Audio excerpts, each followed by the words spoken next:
Hello, welcome to another episode of the djproject Criterion Collection, and we finally get into another favorite of mine. And so I'm very pleased to present to you Spine 62, The Passion of Joan of Arc, directed by Theodor Dreyer, 1928. This is another, like I said, it's another favorite film. And it could be summed up like this. This is the first time that cinema provides apotheosis. Beforehand, cinema was thought of as a novelty entertainment and a miniature spectacle in its very beginnings. And then starting with The Birth of the Nation, it can be a spectacle in its own right. And it can be dramatic, it can be comic, but here, for the first time, cinema provides apotheosis, much in the same way that the other art mediums provide apotheosis. Much like with music, say Bach's Mass in B minor, say with painting, like Michelangelo's Sistine Chapel or the paintings of El Greco. It's that it can provide transcendence. It can speak directly to the soul and not just be a superficial artifice. This is the first time that I feel that cinema achieved that, and quite impressive on the technical side, something that's been around for about 30 years, or at least cinema as we commonly know it. As I think I've said this earlier, that motion photography is the concept of it has been around for a while with zoetropes and daguerreotypes and so on. But in 30 years' time, cinema reaches that level that other art forms have done, and because it can achieve that, it makes it a much more important art form. It's not merely just entertainment and spectacle. It refutes, in a way, a statement that Louis Lumiere made, where he described the cinema as an invention without a future. But this goes to show that it does indeed have a future, and it will continue as an important and viable art form. So, this film is clearly it's what it says on the can. This covers the trial and eventually the execution of one Joan of Arc, or as the French affectionately call her, Jeanne. And it is rooted in the transcripts of the trial itself. The major difference is that whereas Jeanne's trial took place over, I believe it was like 14 months and several sessions, all of that was compressed into one day and one narrow time, just for the sake of narrative economy. But all the highlights are there. The kinds of questions that Jeanne was asked of her and her responses, including perhaps one of the most elegant answers that you're going to get from any theologian concerning being in a state of grace, where, I mean, to give you an idea of the kind of interrogation that was done on her, in the first part of it, there was a big point made about whether she knew that she was saved, and the answer is, it was very much like a damned if you do, damned if you don't situation, where if she says that no, that she wasn't saved, it's going to contradict something that she said earlier. If she says yes, then it means that she is assured of salvation, which was not the teaching at the time. You're not absolutely sure about your salvation. This is ultimately determined by God. But the answer she gives is, if I am in a state of grace, may God keep me there. If I'm not, may God lead me to there.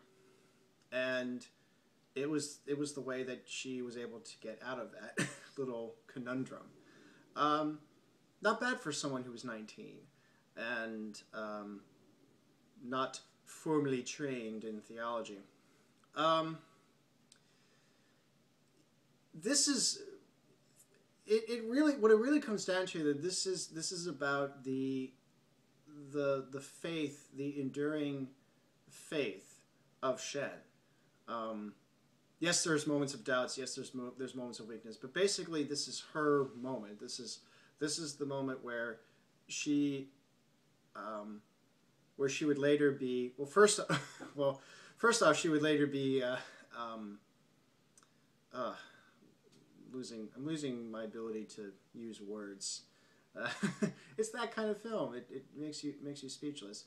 Not only was she reconciled after the fact, it was the charges against her were bogus, and she was reinstated.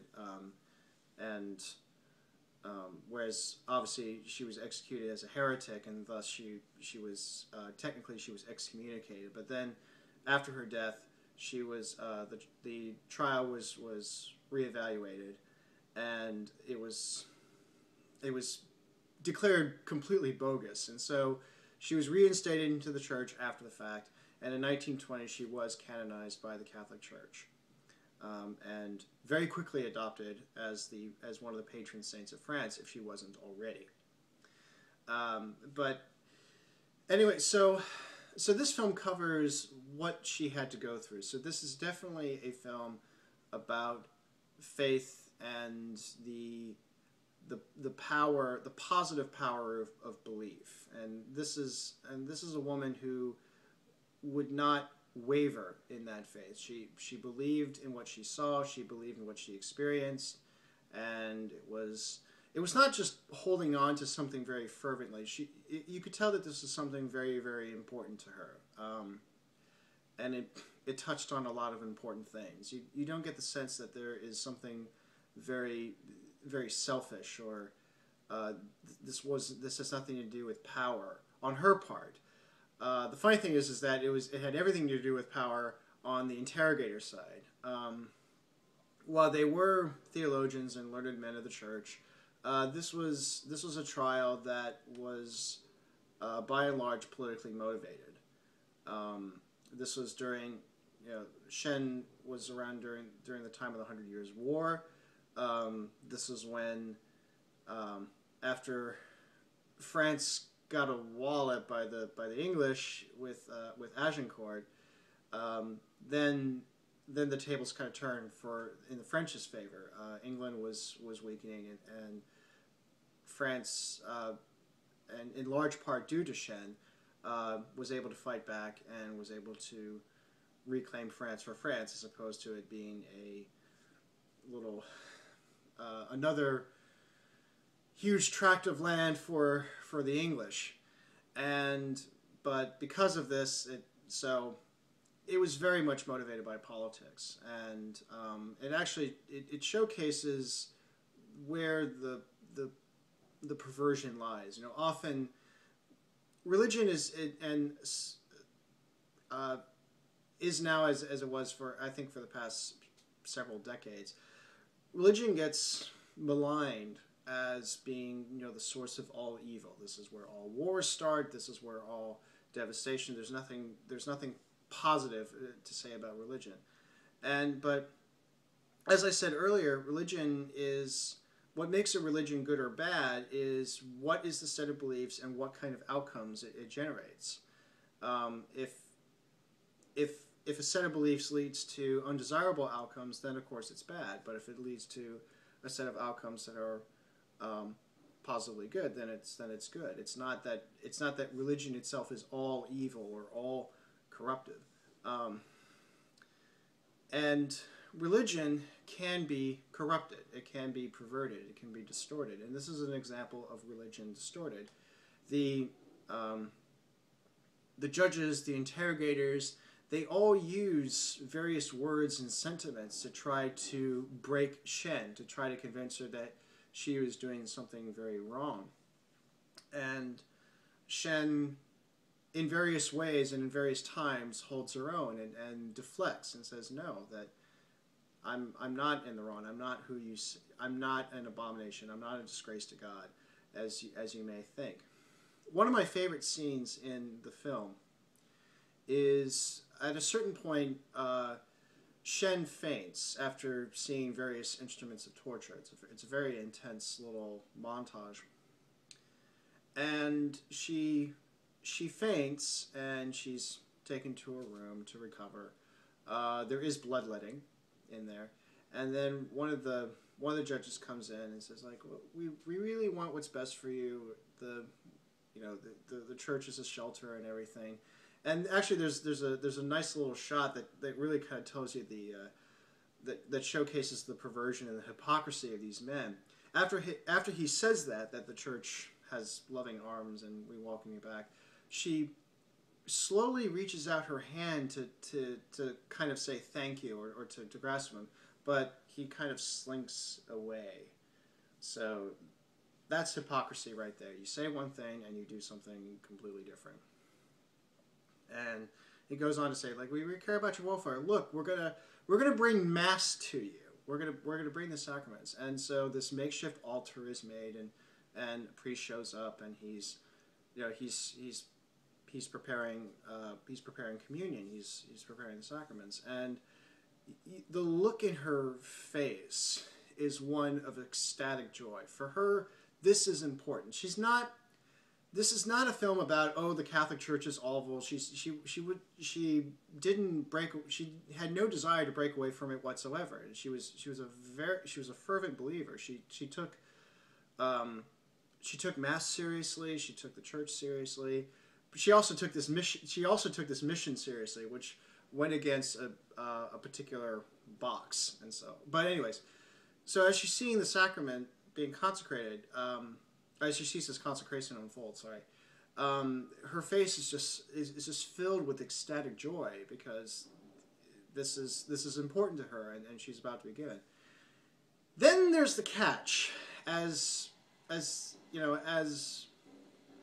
being consecrated, what's brought before her is an abjuration that she is supposed to sign, saying that all the visions that she received was false. She believed in a lie. She admits to being a heretic, and thus, by confessing that and abjuring her visions and her statements, she can save herself from being executed. She would be pronounced a heretic and serve another kind of punishment, but this refutes everything that she believed, and she refuses to sign the abjuration. And by refusing to sign the abjuration, she is denied what was brought before her. It was definitely a quid pro quo, and it devastated her. Like you could see immediately, she just bursts into tears, and she just is in agony, because like how dare they force her to choose? And she was very, very sincere about this. She was very sincere about receiving this, and she wanted to receive it, and she kept asking, and I kept denying it to her because, oh, you wear men's clothes, oh, you believe in this, oh, you say you spoke to God, but you really spoke to the devil. It's just all these untruths, and things that made her feel small, and just this total lack of respect and such. And then after that moment, she gets angry. And it's probably the most angry that you ever see her be. And again, understandably so. It's because they took away something that was very valuable and very important to her. So it's moments like that it shows it in a very honest way. And a lot of what makes it work is in the way that it was constructed. This is the film that famously makes extensive use, some people would say overuse, of the close-up to demonstrate how radical that was for 1928.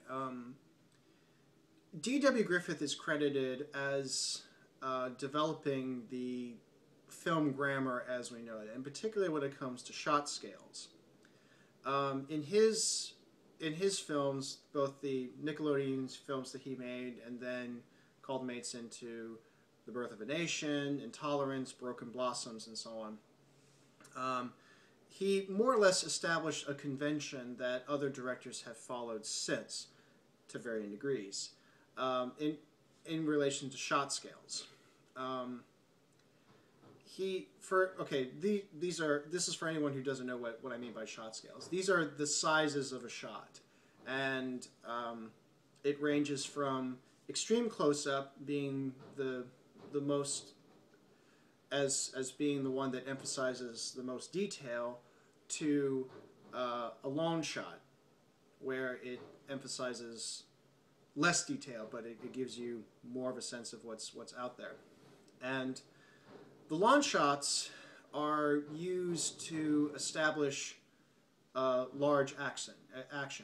Either establishes a location or establishes a battle forming. Just basically gives you a sense of a larger scale, as if you were looking at a bird's eye view. And then the smaller shots you have. Okay, sorry. So that's a long shot, and then medium shots are used to showcase people in a room. It's a relatively smaller scale, and you see the people in relation to a room. It's used when you establish a scene, and you establish people in a room, and you get a sense of who they are, where they are, and depending on how you compose, how you block the actors, and you compose it, you can give you an idea of the relationship between the two. And then with close-ups are used very often for dramatic effect. In fact, the single close-up is used to, typically with conversations, if you're not doing over the shoulders or shot reverse shots, you typically leave a conversation in a medium shot where they're both within a frame. But if you want to make an emphatic point, if you want to emphasize something, you would then go to a close-up to reveal, and it's done to make the character stand out and to reveal facial features. And at that time, film was understood, or good films were understood at that time as achieving that balance. Of course, this was all developed as it went along, but the understanding at that point was that it's a combination of long shots and close-ups to tell a story. The longer the shot is, it's more to establish a general situation, but as you get closer, it gets you more into the drama, more into the characters. Now, what this film does, it pretty much uses exclusively, with some few exceptions, but the majority of it consists of close-ups. You're seeing people's faces, and what that does. Well, first off, it doesn't give you an idea of them in relation to the space. It's all about the people. You don't get a sense of the room scale. You don't get a sense of where she is and what the rooms are in relation to a larger space. There's no establishing shots. You don't see Rowan Castle, for instance. There's not a lot of those kinds of shots. But it mostly occupies people's faces, and often at very unusual angles, not always straight on, but often at a low angle where we're seeing them like this. There's a few high angles, and so it's very it almost gives the impression of something. It feels cubist, where you're just seeing things from different angles, and there's not a smooth continuity, that's another thing that Griffith established was the concept of continuity editing and match cut editing, where you go from shot to shot, everything is seamless because there's a consistency to where the camera is in relation to the actors and the space and so on. So you get the idea of a continuous motion.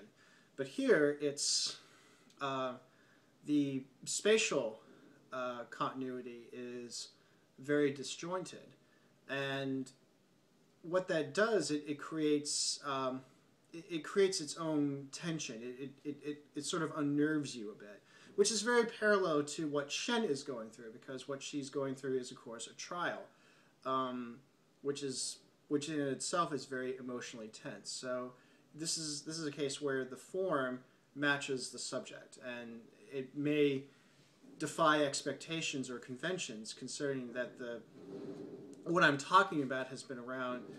I mean, Birth of a Nation came 13 years prior to this, and so these were relatively young conventions. But what Dreyer did was play with those conventions and to sort of test their limits, and it was seen at the time as very radical to use that many close-ups. Now, of course, the irony out of all of this is that films nowadays tend to use close-ups even more, because often we don't see the films in the theater. Often we see them at home, and also the screens are getting smaller and smaller. We're watching stuff on our smartphones, which is these little screens, and so the close-up becomes really, really important in order to tell you who exactly where everybody is. If you use long shots, they come off as little specks. So so there's some vindication right there. But anyways, so and the close and as I said earlier, the close-up is used to make a dramatic point, and it's usually to it's often intense when you see someone in a close-up, because you're seeing them right then and there, and usually they deliver a key line or a key statement that defines their character, that defines the theme, that defines the story. So here, because of the emphasis of the close-up, it seems like everything is important, and everything does become important. And in a way it works with this case, because really the drama is pretty straightforward. It's just a trial. I mean, if I would imagine that if it was shot more conventionally, where you have a healthy dose of close-ups and longer shots, if you get a sense of the space, it would just come off as being very surface. But I had the feeling, and Dreyer has said this in subsequent interviews, and a lot has been written about it, is that Dreyer was interested in something more. He was interested he wanted to go deeper than the surface drama. So in order to do that, you have to go about it in a certain way. And for him, a large part of it was the close-ups. There were other aspects of it too. Another aspect was that this was a film that where the actors did not use makeup, and a lot of it was due to a minor but major technological innovation in terms of the film stock. This is where panchromatic stock was used, and what it did was that it registered skin tones and surface features more naturally, more realistically, as opposed to autochromatic stock. This is part of the reason why you have makeup, is to try to make the skin tones look more natural. But now that you have film stock that can record skin tones more naturally, it's now, what's the point of having makeup? And so now you're seeing these not only are you seeing these faces, but you're seeing them for all of their imperfections. You see dimples, you see warts, you see birthmarks, you see moles, you see all kind. I mean, just it's for lack of a better word, it's in your face, and that also adds to the intensity of it, of whether it's a particular moment in the film or the film as a whole. So, and in addition to the close-up, the overall set design is very minimal. There's a lot of there's no real design to the walls. It's all whitewash. So the effect. So combine that with the close-up, you have no sense of of a spatial relationship. You have no idea where the characters are in relation to the room because the angles vary from shot to shot. In fact, another thing is continuity shots are also, and I think I've mentioned this a little bit earlier. The angles vary, and not only vary as a whole, but they can even vary within a conversation. There's one moment where a judge is saying a question, and between the intertitle cuts, it goes from looking directly at his face, and then the next shot is him in profile, and then it goes back to the front of the face. Whereas if you want to maintain continuity, you stick to one position, you pick one position and you stick to it. You don't cross the line, and if you cut to the opposite side, you don't cross the line. That's when you don't do it. So you stay to one position, and you make sure that the eye lines match. But the effect here is that because of these variations of angles, the eye lines never match. In fact, in Jeanne's introduction, where she swears to tell the truth, I believe there's 3 different angles that are employed in that one little line.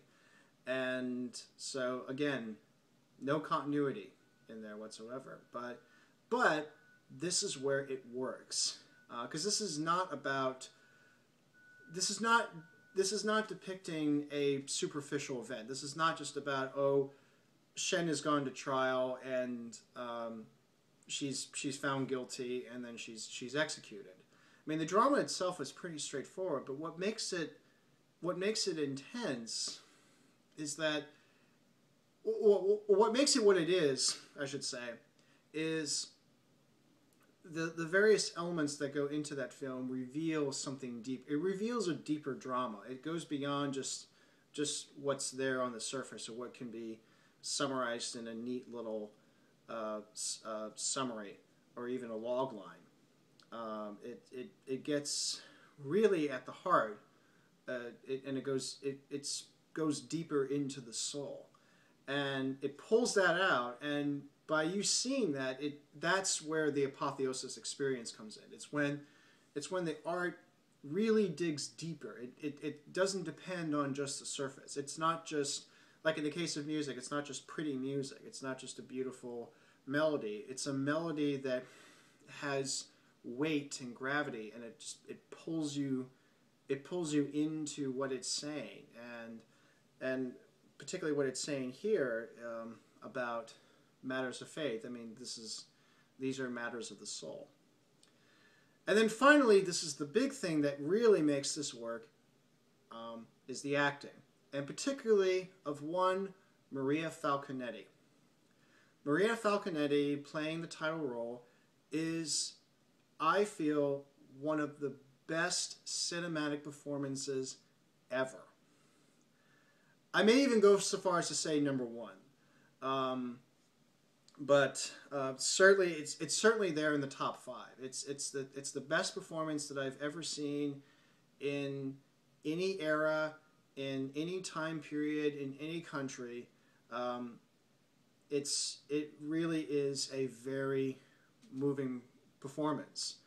As I alluded to earlier, that one scene I was describing where she was excited for seeing Mass, you can really see it in her face. You can and you can feel that. You can really sense that, and it's genuine, and that's a credit to Dreyer's direction. Now, Falconetti went through hell because of this. Dreyer was a director that insisted on a lot of takes and really wanted to get the performance down and really give it her all, and constantly pushed her. And this is also one of those rare films where it was shot in strict continuity. Now, continuity in this case means that it's the order of scenes that are filmed. Very often, films are shot out of order or not in continuity, and this is more often than not done for the sake of efficiency. You want to make sure that all your actors are in the right time, and you want to use you want to use your location once, so you do all the scenes in that particular location, which means that you more often than not shoot out of order. But because they had this single set, they were able to shoot in strict continuity, and so one scene followed the other, and so the production experience mirrored ultimately what the film was going to be. And Dreyer was one of those directors that was a stickler for details. If a detail mattered to him, he will let you know. And this included making sure that any and all men that were cardinals or monks would keep the tonsured hairs, keep them shaved to have that look. Even though most of them were wearing caps and you don't actually see it, he still insisted that they maintain that hair through the duration of the production. And but yeah, he was one of those demanding directors, but demanding for reasons, because he wanted to really, really get at the heart of it. He wanted it to speak to the soul. It wasn't just a superficial film. And because of that, interestingly, it was, with some exceptions, there were a few detractors, but it was mainly hailed as an instant masterpiece. But it was also a commercial failure. And this was due, because it wasn't just a spectacle. This wasn't The Birth of a Nation, where it was just instantly popular and audiences loved it. This actually challenged the audience in a certain way, which also gives it the air that, oh, this is an art house film. But that was something that Dreyer himself rejected. This was something that he felt that everybody should see. And I think he believed that because, and I agree with him, because it speaks to the soul. It shouldn't matter where you are, where you're from, what you do, where you work. Those things shouldn't matter. Those are all surface things. Every human being has a soul. And while maybe he wouldn't say this, because I don't think he was as religious as people make him out to him, but I do get the sense that Dreyer understood that faith and religion were important, and especially important to Jeanne. And faith is important to a lot of people. And the spiritual is important to a lot of people, whether you accept this or not, or you're in denial. And that alone should have an instant appeal. So there was some disappointment that it wasn't as well received, and this, of course, this would lead to some arguments with Société Générale, the company that actually hired him to do this film. Between that failure and Abel Gassen's Napoleon, another commercial flop, the studio just broke the contract with Dreyer. And but this is one of those cases where there was a great payoff. Now, this is another example of one of those films that may have been lost in history, but thankfully was saved. The story of the film itself, after it was made, it went through something kind of akin to its to its title character. The original negative was destroyed in a fire. Shortly after its release, and I think not too long after its initial release, and so there were other takes that he could have used, and he reconstructed the film using alternate takes. To him, it was a lesser achievement, but there wasn't that much noticeable difference. This is one of those cases where he would notice the differences, but not many people would notice this. And so that became widely released. And then that version got destroyed again in another fire. And so it was thought to have been lost forever. And in addition to all the fires, there were numerous cuts made in various countries. The French insisted on a lot of cuts. The English insisted on a lot of cuts because clearly this is all about France, and the English are clearly the bad guys. So there were lots of there was censorship. There were all kinds of so basically the film went through some mutilation, and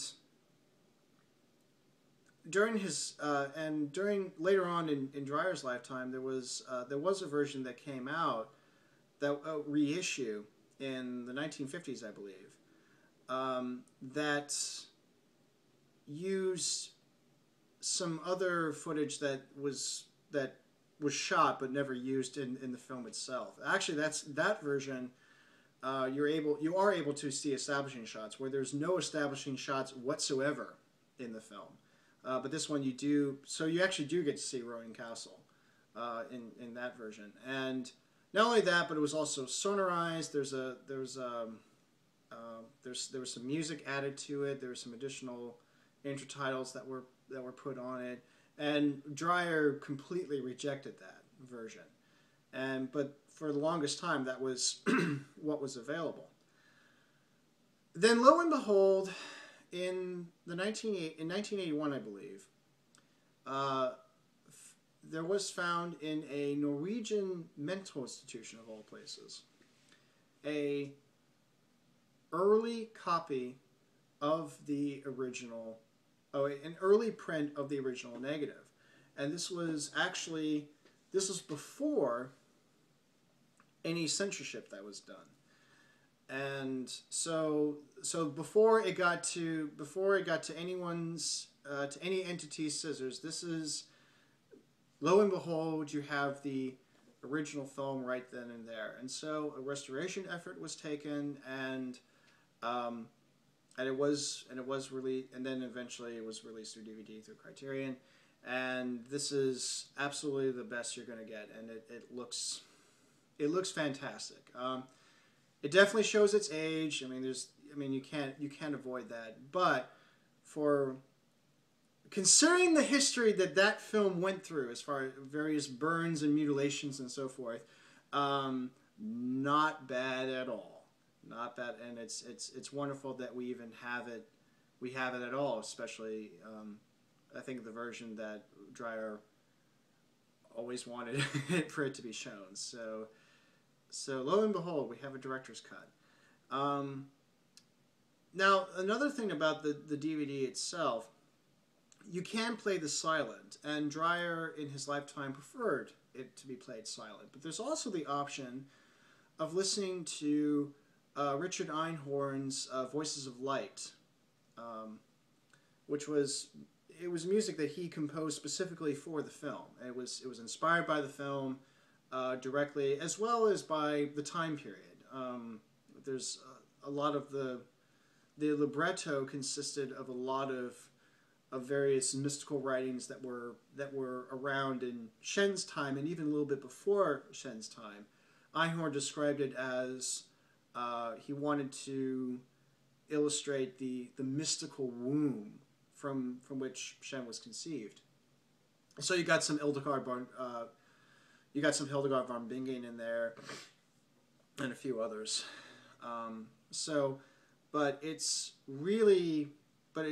I actually, more often than not, I watch it with Voices of Light. I have seen it silent before, and it is good. It is really good in that respect. But this is a case where the music does add a dimension, and it adds it very, very well.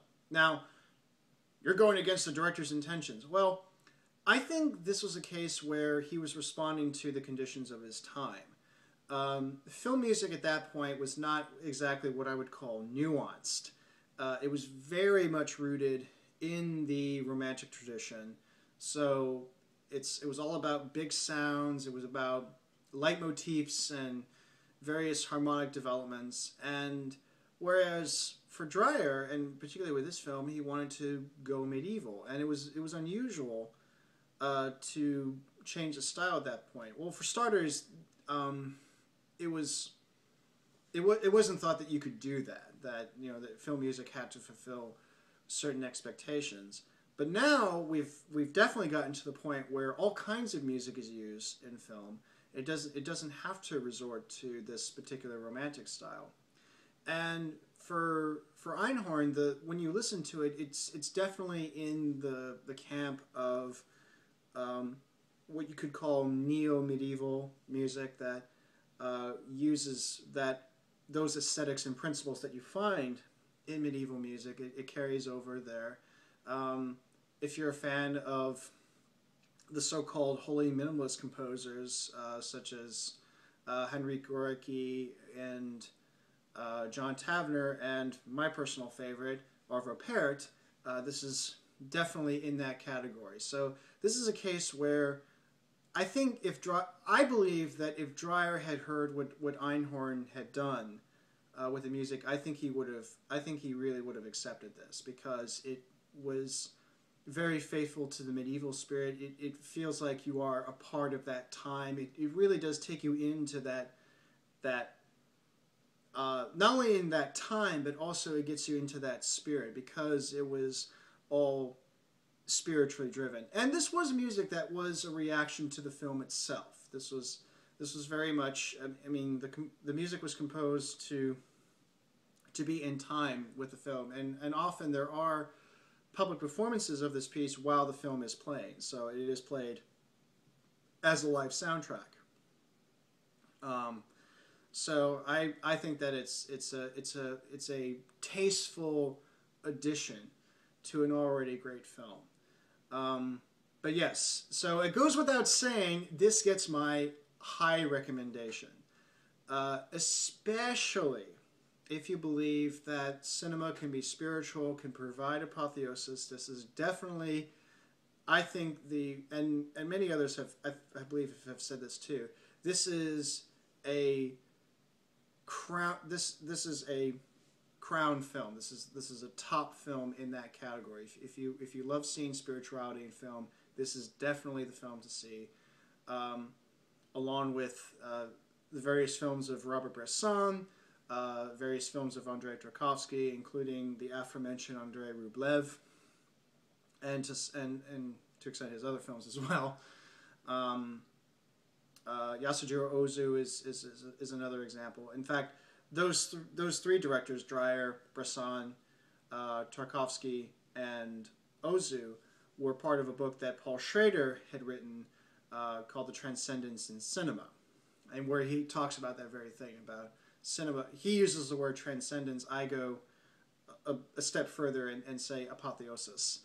But anyways, so it's definitely worth viewing. It's the one of the top, I would say the top of silent films, especially. I think that's the other great thing about it, is that with particularly with silent films, you can feel like it is of its time, especially like The Birth of a Nation. And I haven't seen Intolerance or Broken Blossoms, but I feel it would be the same thing too. But you can tell that it was made in the 1910s, and it really does feel its time, and especially in its view of what cinema could do. But for a film that was shot that was released in 1928, it really it transcends that time. You don't feel like it was a film that was made in 1928. There is a timeless quality, and again, I think this is due in large part to what Dreyer wanted to portray on screen, which was the battlegrounds of spirituality, if you will, what faith can do and what faith does, and why it's so important and vital. So it speaks to matters of the soul, and that transcends all time. And so it still feels and so this is definitely one of those films where you feel like it is truly timeless. Whereas you don't really sense that with other silent films as much. I didn't get that with The Birth of a Nation. While I appreciate the comedies as well, like say The General, I haven't seen The Gold Rush. Or, I mean, there's only a few Chaplin films that I've seen, but I have not seen The Gold Rush. I have seen Metropolis, and that's another one that's hailed as very influential.